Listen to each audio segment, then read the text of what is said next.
Madeline Soto was reported missing on what should have been an ordinary day, the kind that rarely leaves a mark on memory.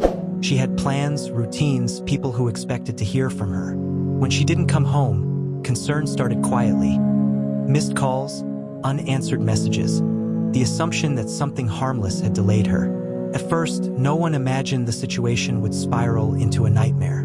Her family contacted police when the hours stretched on with no word. Officers arrived, calm and methodical, asking standard questions.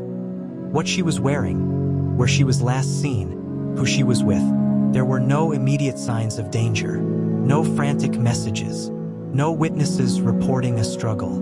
To investigators, it looked like a typical missing person case, the kind that often ends with a relief-filled reunion. Friends described Madeline as trusting and kind, someone who didn't expect the worst from people.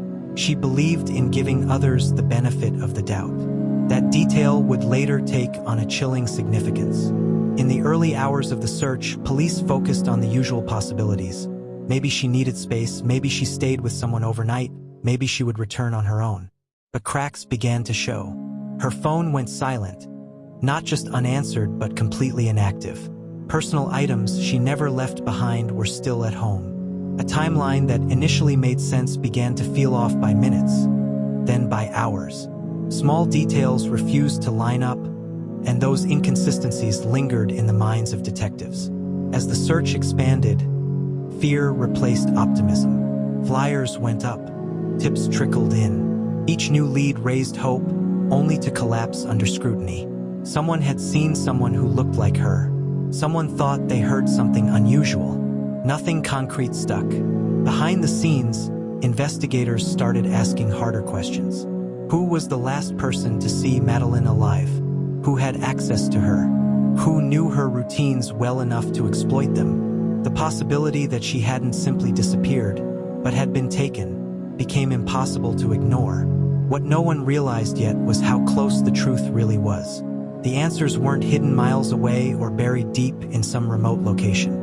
They were closer than anyone thought, waiting in a place no one had seriously considered. And as the search intensified, time was already running out.